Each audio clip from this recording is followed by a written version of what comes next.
Hi friends, welcome to triple students YouTube channel. So ఇప్పుడు మనం ఈ లాస్ట్ వీడియోలో మనము ఫేస్ రిలేషన్స్, ఆ తర్వాత ఫేస్ షిఫ్ట్ అనమాట, ఫేస్ షిఫ్ట్స్ గురించి నేర్చుకున్నాము, సైన్ వేవ్ ఈక్వేషన్ గురించి నేర్చుకున్నాము. సో ఈ ఈ వీడియోలో మనం నేర్చుకోబోతున్నాం అంటే voltage and current values of sine wave అనమాట. సో మనం ఏం నేర్చుకోబోతున్నామంటే voltage and current values of sine wave. Okay, so voltage and current values of sine wave. So sine wave తీసుకుంటే అదేం కాన్స్టెంట్గా మనకు డీసీ లాగా కాన్స్టెంట్గా ఉండదు అనమాట. సో చూడండి, గ్రాడ్యువల్గా ఇలా ఇంక్రీజ్ అవుతూ వస్తూ ఉంటుంది అనమాట. సో దీంట్లో మనం వోల్టేజ్నైనా కరెంట్నైనా కనుక్కోవడానికి కొన్ని డిఫరెంట్ వేస్ యూజ్ చేస్తామన్నమాట. ఆ మెథడ్స్ ఏదో చూస్తాం. ఫస్ట్ వన్ వచ్చి instantaneous value, another one is peak value, and another one is peak to peak value.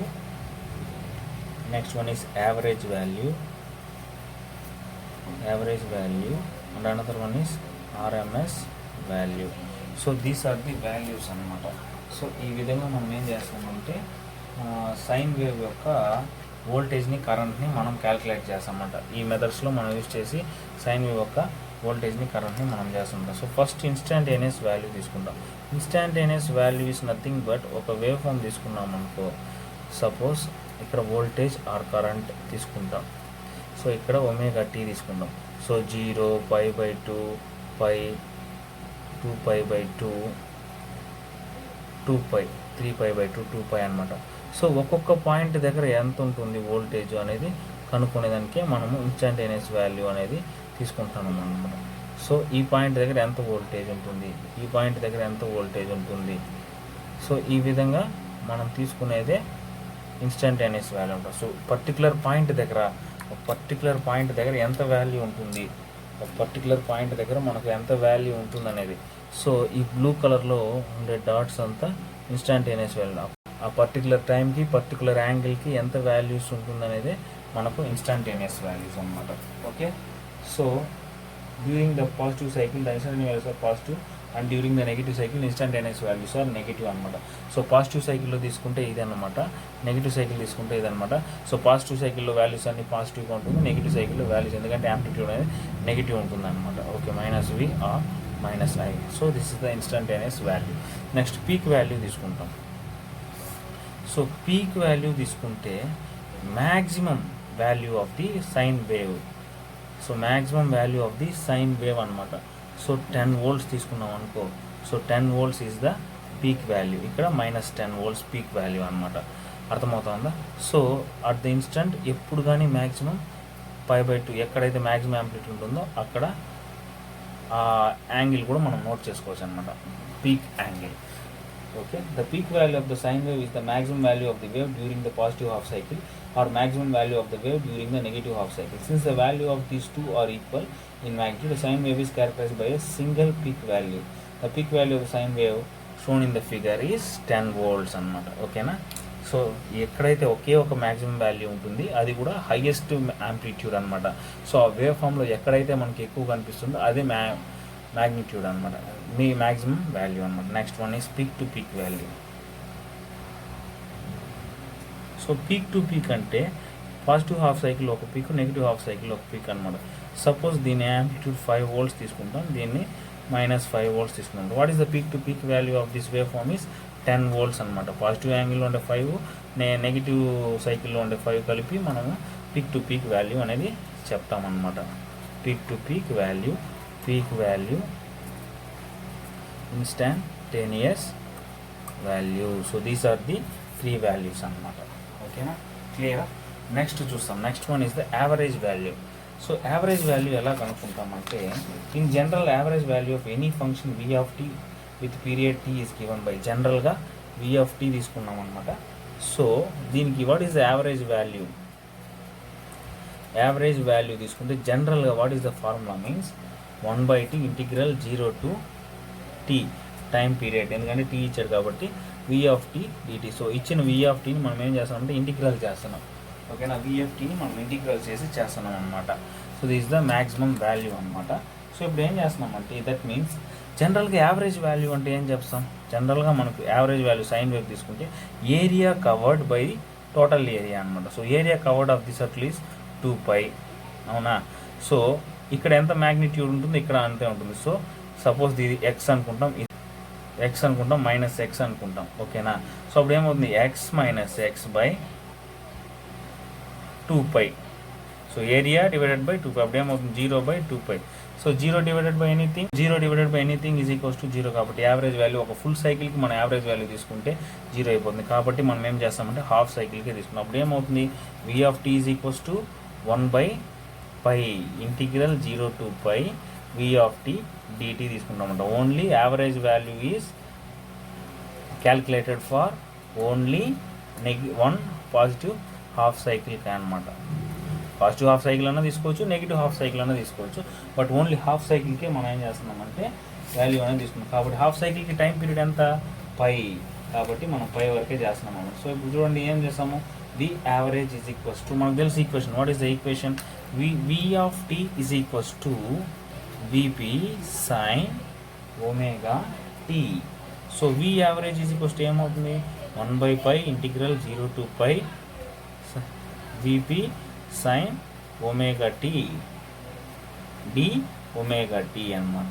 So ఇప్పుడు చూడండి ఏమవుతుంది, మనకు తెలుసు 1/π vp బయట చేస్తున్నాం minus vp cos omega t 0 to π అనమాట. సో ఇప్పుడు ఏమవుతుంది 2vp/π that is equals to 0.637 vp, అంతేనా. సో ఫైనల్గా v average is equals to 0.637 vp is the average value of the sine waveform. Okay, is it clear? So next చూస్తున్నాం, next ఏం చేస్తున్నామంటే మనము RMS value గురించి discuss చేస్తున్నాము. RMS value దీన్నే మనము root mean square value or heating resistance value or effective value అని కూడా అంటారనమాట. సో దీన్ని ఎలా మనం క్యాలిక్యులేట్ చేయాలో నేను చూస్తాం. డెరివేషన్కి వెళ్ళే ముందు ఒక చిన్న పాయింట్ ఉందన్నమాట. దీన్ని ఎందుకు ఎలా కనుక్కుంటామంటే, సపోజ్ ఒక డీసీ వోల్టేజ్ తీసుకోండి, డీసీ వోల్టేజ్కి ఒక రెసిస్టర్ అనేది ఇస్తున్నాం అన్నమాట. సో డీసీ వోల్టేజ్కి ఒక రెసిస్టర్ అనేది కనెక్ట్ చేస్తున్నాం. సో ఈ డీసీ వోల్టేజ్ నుంచి కరెంట్ ఫ్లో అవుతుంది కదా, ఆ కరెంట్ ఫ్లో అయినప్పుడు ఈ రెసిస్టర్లో ఒక హీట్ అనేది ప్రొడ్యూస్ అవుతుంది అనమాట. ఓకే, దాని ఏమో సమ్ ఎక్స్ డిగ్రీస్ అనుకోండి, ఎక్స్ డిగ్రీస్ హీట్ అనేది ప్రొడ్యూస్ అవుతుంది. సో డీసీ కాబట్టి కరెంట్ అనేది ఒకేసారి ఫ్లో అవుతుంది అనమాట, గ్రాడ్యువల్గా ఇంక్రీజ్ అవ్వడం తగ్గడం అంటూ ఏముండదు అనమాట. సో ఇప్పుడు మనకి ఇక్కడ ఒక హీట్ ప్రొడ్యూస్ అవుతుంది కదా, దాన్ని ఎక్స్ డిగ్రీస్ అనుకుంటాం. నెక్స్ట్ ఏం చేస్తున్నామంటే సేమ్ దానికి ఒక ఏసీ సప్లై ఇస్తున్నాం. ఓకే, ఏసీ సప్లై ఇచ్చినప్పుడు సేమ్ ఒక ఆ హీట్ వచ్చేదానికి ఒక వాల్యూ అనేది వస్తుంది కదా, ఎక్స్ డిగ్రీ హీట్ టెంపరేచర్ వచ్చేదానికి ఒక వాల్యూ వస్తుంది కదా, ఆ వాల్యూ ఫిక్స్ చేసినప్పుడు ఆ హీట్ అనేది రావాలన్నమాట. సో ఇలా వచ్చిన వాల్యూని మనం ఏం చేస్తున్నామంటే ఆర్ఎంఎస్ వాల్యూ అంటున్నామంట. అదే చెప్పడం, route mean square value of a sine wave is measure of the heating effective of the wave. So when a resistor is connect across a DC voltage source as shown in figure, చూపించినట్టు ఒక resistor అనేది DC source connect చేసాం. ఏ heat is produced in the resistor in given time. ఒక టైంలో ఒక 10 seconds, ఒక 20 seconds, ఆ టైంలో మనకు ఒక హీట్ అనేది ప్రొడ్యూస్ అవుతుంది సప్లై ఇచ్చిన తర్వాత. ఏ similar resistors connect across in AC voltage, అదే రెసిస్టర్ అదే వాల్యూ ఉండే రెసిస్టర్స్ కనెక్ట్ అక్రాస్ ఏసీ వోల్టేజ్లో కనెక్ట్ చేసినప్పుడు for the same time the value of the voltage is adjusted such that the same amount of heat is produced in the resistor as in the case of the DC source. This value is RMS value. So ఆ temperature వచ్చేంత వరకు మనం ఏం చేయాలంటే ఆ given టైంలో ఆ వోల్టేజ్ని అడ్జస్ట్ చేసినప్పుడు ఆ టెంపరేచర్ అనేది రావాలన్నమాట. So that value is known as the RMS value of the resistor, effective value of the resistor అన్నమాట. So that means the value of the sine wave is equal to the DC voltage that produces the same heating effect and ఆ heating effect produce చేయాలి ఆ DC voltage కూడా.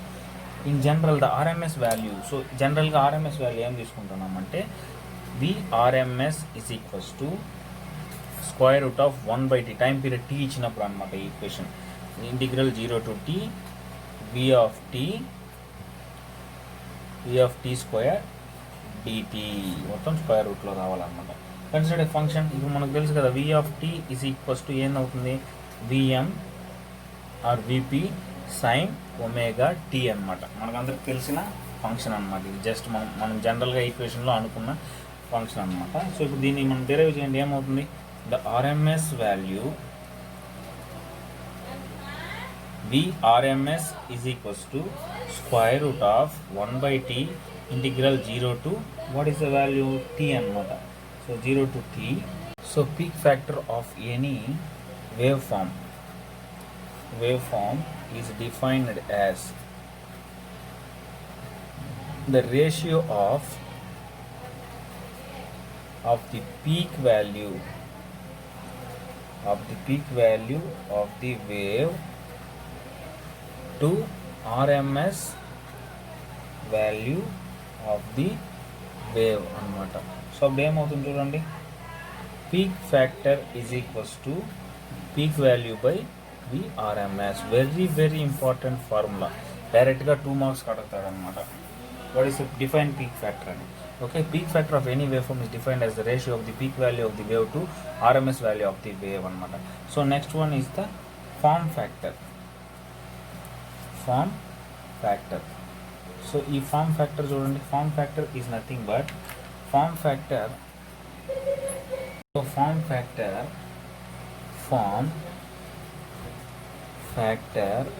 Of a wave form is defined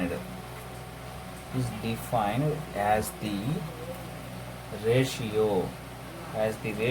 of RMS value to the average value. RMS value to the average value of the wave. RMS value to the average value of the wave anamata. Okay, so form factor is equals to VRMS by V average. So VRMS equals to ఎంత మనకు ఇంతకుముందు కనుక్కున్నాం మనం. VRMS equals to 0.707 VP by V average is equals to V average కూడా కనుక్కున్నాం కదా.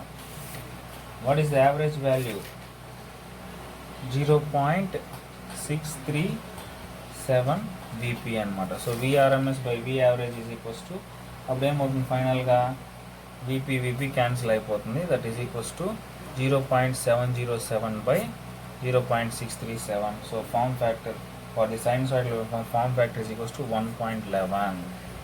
Okay students, so this is the peak factor, form factor. So definitions రాసి పెట్టుకోండి ప్రతి ఒక్కరు.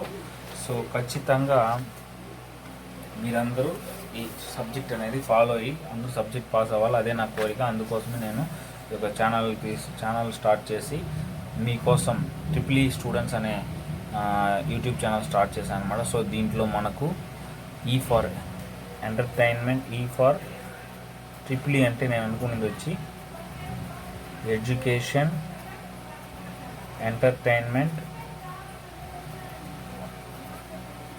ఎన్విరాన్మెంట్. సో ఈ 3 ఉంటేనే మనం లైఫ్లో హ్యాపీగా ఉండగలుగుతాం. దీని మీద నేను ఇంకొక వీడియో చేసి పెడతాను అనమాట మీకు అందరికీ. సో ఇప్పటి వరకు చూసిన వీడియోస్ని నాలెడ్జ్ మీరు గెయిన్ చేసుకొని మన ట్రిపుల్ ఈ సబ్జెక్ట్ని అందరూ ఆదరించి, అది ఒక కష్టమైన సబ్జెక్ట్ కాదు, ఈజీ అయిన సబ్జెక్ట్ అని ప్రతి ఒక్కరూ తెలుసుకోవాలన్నమాట. Okay, thanks for watching.